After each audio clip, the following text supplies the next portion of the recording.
इस बीच मुर्शिदाबाद जिले की 22 सीटों पर भी वोट डाले जाएंगे। मुर्शिदाबाद में 2/3 आबादी मुसलमानों की है। पिछली बार टीएमसी ने मुर्शिदाबाद जिले की 22 में से 20 सीटों पर जीत हासिल की थी, लेकिन इस बार कांग्रेस भी मुर्शिदाबाद में काफी जोर आजमाइश कर रही है, पूरी ताकत लगा रही है। मुर्शिदाबाद की बहरामपुर सीट से कांग्रेस के पूर्व बंगाल अध्यक्ष अधीर रंजन चौधरी चुनाव लड़ रहे हैं, तो वहीं मुर्शिदाबाद में टीएमसी का मुस्लिम चेहरा रहे हुमायूं कबीर भी मुस्लिम वोटर्स को लुभाने में जुटे हुए हैं। हुमायूं कबीर खुद को मुर्शिदाबाद की नोएडा सीट से चुनावी मैदान में उतार रहे हैं। ऐसे में मुर्शिदाबाद का चुनाव इस बार काफी दिलचस्प होने वाला है। चुनाव आयोग ने इस बार सबसे ज्यादा सिक्योरिटी फोर्स मुर्शिदाबाद, बांकुड़ा, बीरभूम, मालदा जिलों में ही तैनात की है। वोटर लिस्ट के स्पेशल इंटेंसिव रिवीजन के बाद, एसआईआर के बाद यहां 4,59,000 वोटर घट गए हैं और इसका असर इस बार के नतीजों पर भी दिख सकता है। इस पर और बात करने के लिए चलते हैं मुर्शिदाबाद में हमारे सहयोगी हुसैन रिजवी के पास। हुसैन, पिछले एक लंबे अरसे से आप उन तमाम इलाकों में जा रहे हैं, हमारे लिए रोज रात को शो लेकर आते हैं। मोदी, ममता और मुसलमान, इस पूरे मुस्लिम बहुल बेल्ट का मिजाज क्या कहता हुआ आपको नजर आया? मुस्लिम कंसोलिडेट हो रहे हैं या फिर बट रहे हैं नए नए फैक्टर्स आने से?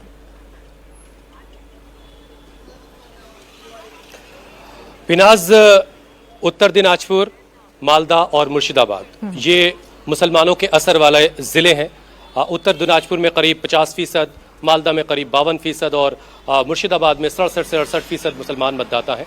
और पिछला डेटा आप बता ही चुकी हैं, इसलिए मैं बहुत कम लफ्ज़ों में समेटता हूँ।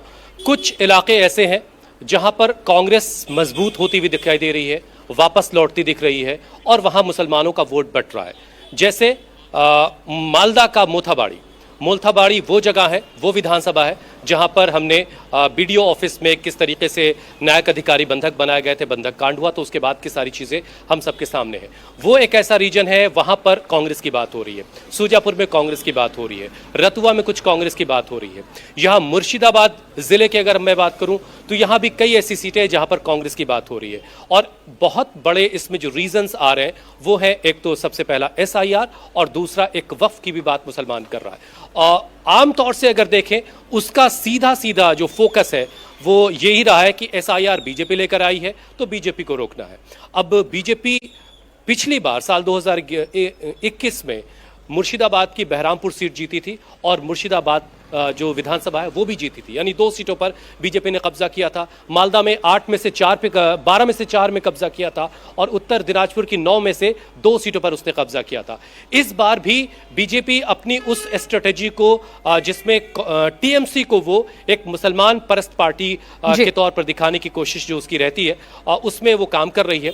और मुसलमानों के पास जो एक ऑप्शन है कि वो कैसे एसआईआर का जवाब दे और कैसे एसआईआर की नाराजगी को काउंटर करे और उसे अपने वोट के जरिए रिफ्लेक्ट करे। इसमें कुछ जगहों पर उसका वोट बट रहा है और कुछ जगहों पर वो कांग्रेस के साथ जारी है, लेकिन बड़े पैमाने पर ज्यादातर लोग दीदी को सपोर्ट करने की बात करते हुए नजर आए।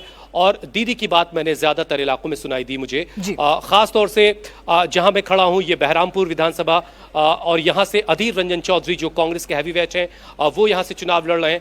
बहुत टफ ये बैटल यहां की होने वाली है, क्योंकि टीएमसी से जो यहां के उम्मीदवार हैं वो भी काफी अच्छा कंटेस्ट कर रहे हैं, यहाँ के लोग बता रहे हैं।